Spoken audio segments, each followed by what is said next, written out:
Hi, welcome to this weekly video of my channel, and this week we are doing a very special Halloween video. For this week we'll be doing Nemesis Immortal. This one's going out to my boy Green Yeti, and so Green Yeti, this one's for you, brother. And but before we start with Nemesis Immortal, let's go to our usual shout outs. First, Back to the Media, which is at their website of www.backtothemedia.com. You can find them on Twitter, Instagram, and Facebook at Back to the Media. Their email address is backtothemedia@gmail.com. So if you're in the Winchester area, they're located at 41 South Loudon Street here in Winchester, Virginia. So go ahead and check them out. And while you're in the neighborhood, go to 115 South Loudon Street, Time Travelers Toys and Collectibles, which you can also find them on Facebook, and you can email them at timetravelertoys@gmail.com. And when you go in to visit them, tell them that Mark sent you and check them out. So let's go to Nemesis Immortal file card. You know, it says Cobra La Soldier, which in my opinion it should be Cobra La Bodyguard, but I'm not the one that wrote the file card. So, and it says codename Nemesis Immortal, which, like Serpentor, is actually his name, not his codename. And the text says, they say that in Cobra La that Globulus raised Nemesis Immortal from a pile of dead things, and that where his soul should be, there is nothing but emptiness. His leathery wings have beat across the night sky since before the Ice Age, as he has tirelessly carried out the dark will of his master. Fleeting glimpse of his sinister form from giving rise and legends of vampires, harpies, and countless other things that go bump in the night. And then there's a quote here that says, if he glides silently and land without a sound, he is the other presence in a pitch black room. He is the lurker in the dark just outside your bedroom. He rattles the garbage cans and makes your floors creak. He is the dread and that stands behind you in the dark and dares you to turn and face him.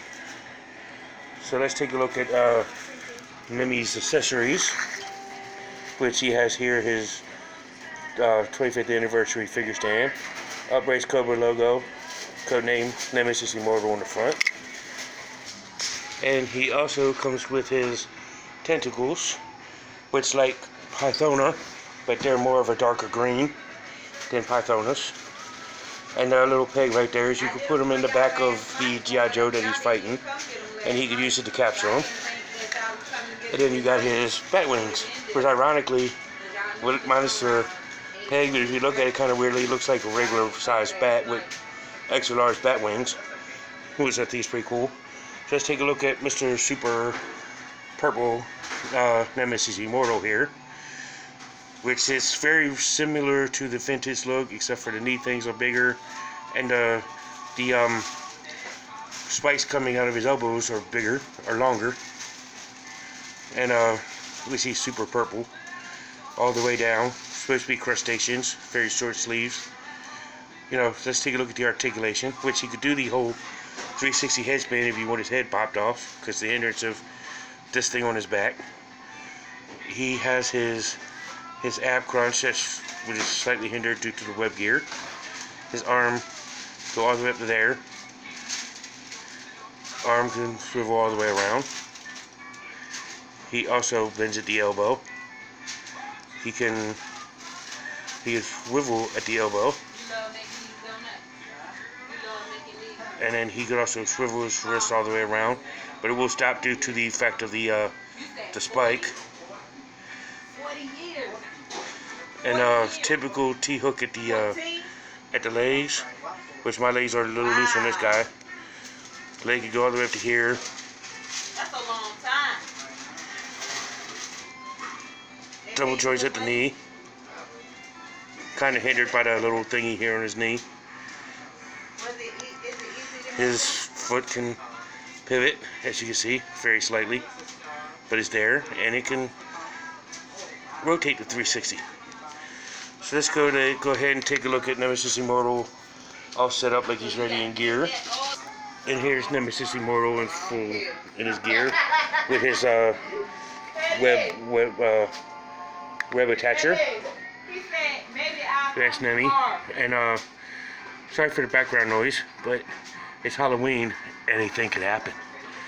But he didn't make any comic book appearances except for the comic 2-pack that he came with this version, plus a rare 2006 3 comic book series with the Transformers vs. G.I. Joe issues. But other than that, no comic book appearances. He made his only cartoon appearance in the Sunbow G.I. Joe animated movie. You know, my thoughts of Nemesis Immortal. If you like Nemesis Immortal, I'm sorry to, for what I'm about to say, but this is my video and my opinion. Nemesis Immortal is too science fiction for me to be in a military toy line, just like Pythona.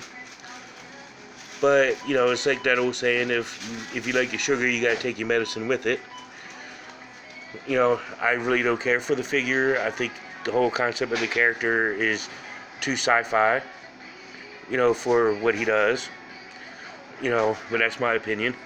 But I would rank him as a higher middle tier figure due to the fact of what his role is in the movie, because he's actually the coolest one out of the whole Cobra La set.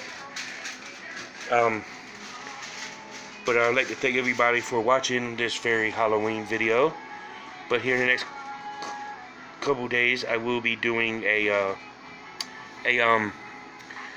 video in this weekly special time slot.